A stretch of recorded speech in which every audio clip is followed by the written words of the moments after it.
Salut tout le monde, c'est Pinky, j'espère que vous allez bien. Aujourd'hui on se retrouve dans un nouveau tutoriel Fimo sur la Charlotte. Pour cela, je vous laisse avec la liste du matériel et si ça vous intéresse, restez avec moi. Pour commencer, vous allez prendre une boule de pâte déchet ou de la pâte beurre comme vous préférez. Et on va réaliser l'intérieur de notre Charlotte en fait. Donc moi je vais pas la couper, du coup pour économiser de la pâte j'ai utilisé ça. Mais bien sûr si vous voulez la couper, créer un intérieur, regardez des photos internet et voilà, vous pourrez voir comment c'est fait à l'intérieur. Ensuite je vais prendre une boule de pâte ocre que je vais aplatir rouler pour réaliser un boudin. Ce boudin il servira à réaliser les petits biscuits autour de la Charlotte, les boudoirs. Donc faites-les de la taille que vous voulez, de la grosseur que vous voulez. Donc j'avais déjà coupé un biscuit pour me faire un patron, puis après je vais le disposer et après couper. Donc pour avoir toujours la même taille et que tous mes biscuits soient à peu près pareils, c'est quand même plus simple.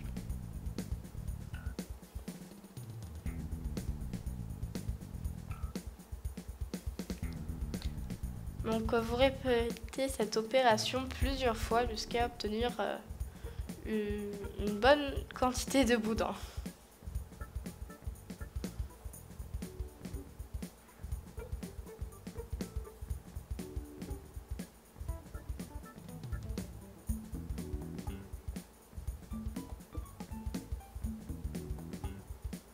Et enfin le dernier, et encore j'en avais pas assez parce qu'après j'ai dû en refaire pour finir le tour de ma Charlotte. Alors vous voyez un petit peu, hein.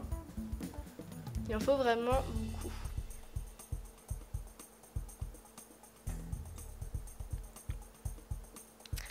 Ensuite on va arrondir les extrémités de notre boudin. Et après on va encore l'affiner un tout petit peu dans nos doigts.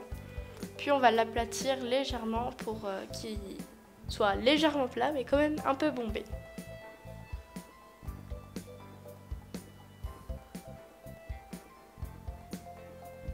Une fois cela fait, donc bien sûr je me suis mis hors du cadran, vous placez votre biscuit autour de votre cylindre.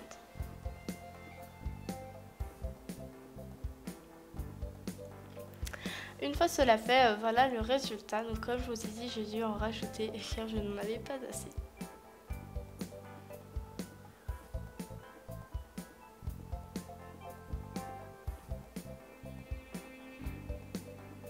Ensuite, avec un pinceau à poil dur de préférence, on va texturer tout le tour de notre Charlotte en tapotant. Donc il ne faut pas forcément une texture très prononcée. Donc voilà, juste un petit peu.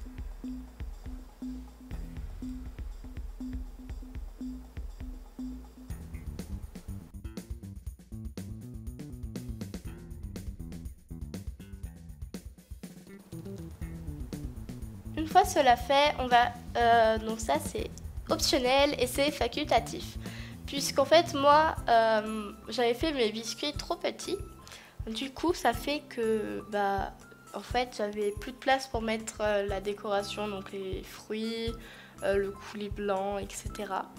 Du coup j'ai enlevé un peu de matière en poussant avec un dotting tool, puis comme vous pouvez le voir, couper avec un scalpel l'excédent. Et après avec une grosse boule, j'ai essayé d'aplatir le tout. Mais au final, en fait, j'ai juste fait un gros creux au milieu, ça n'a rien arrangé. Donc voilà.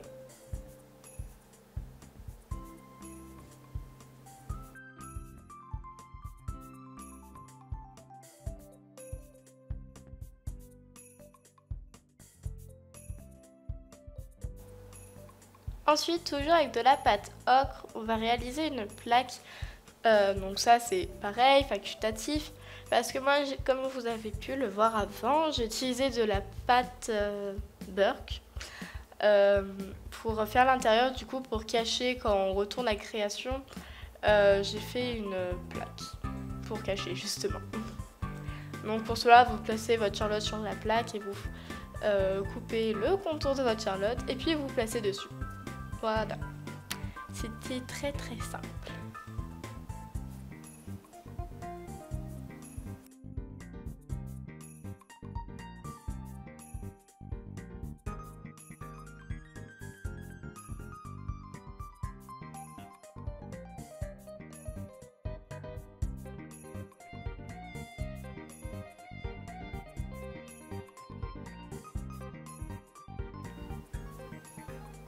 Donc voilà, après n'hésitez pas à bien appuyer pour que ça colle bien.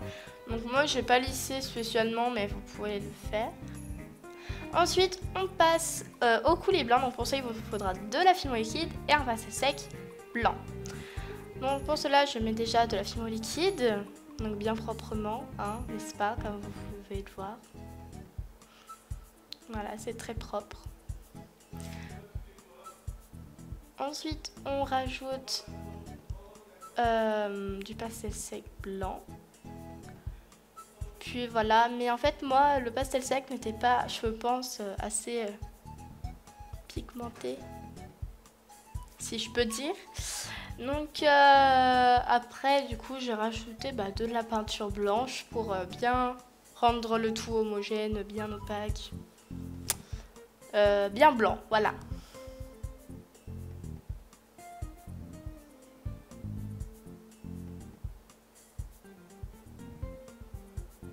Donc une fois le mélange terminé, donc en fait là c'est encore translucide parce que j'avais pas encore mis la peinture et du coup au final je l'ai rajouté une fois que j'avais mis le coulis dans le gâteau, donc vous pouvez voir que c'était vraiment très pratique.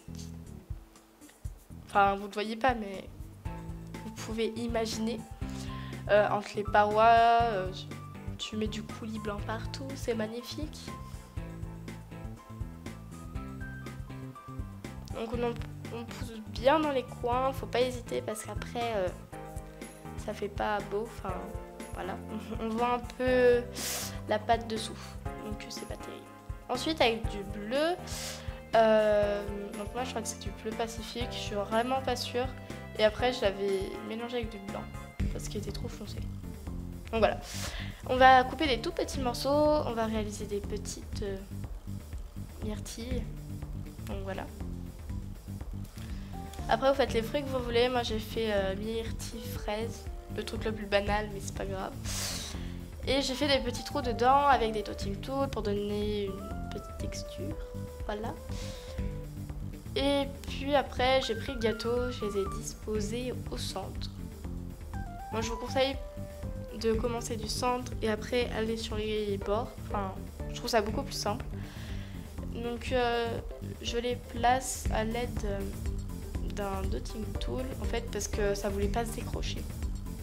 Et ensuite j'en ai rajouté une cinquième, au final je trouvais ça moche, du coup au final je l'ai enlevé par la suite.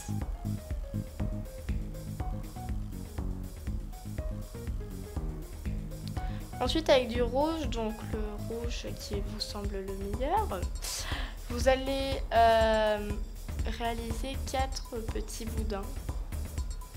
Puis réaliser des petits triangles avec un bord aplati. Donc pour ça, soit vous faites glisser dans vos doigts, soit vous pressez une extrémité pour réaliser les pointes. Donc, après, je suis d'accord, ça ressemble pas. Elle ressemble pas toutes à une fraise comme celle du milieu. Mais après, je l'ai arrangée pour qu'elle soit plus jolie. Donc voilà.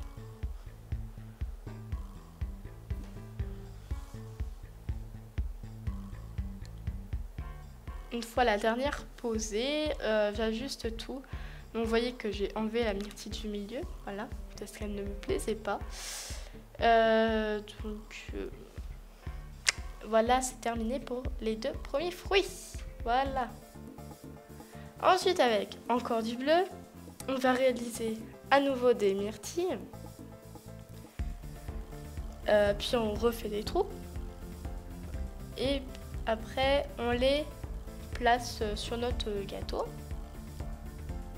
Donc là, je les ai fait plus grosses. Donc voilà, parce que j'avais envie de faire des petites au milieu, des grosses sur les côtés. Donc vous n'êtes pas obligé de tout remplir, c'est vous qui choisissez.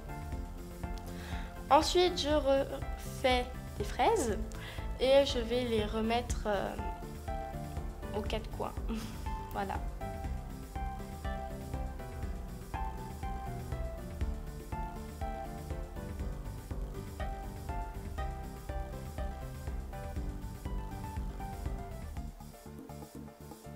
Et après j'ai repris un peu de bleu, j'ai fait des boules comme ça et je les ai placées. J'ai pas fait de trou, mais voilà, j'avais pas envie.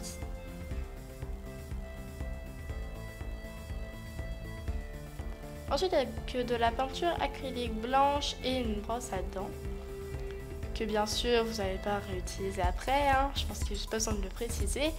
Vous allez tapoter comme ça pour enlever l'excédent de peinture pour pas que ça fasse une grosse tache.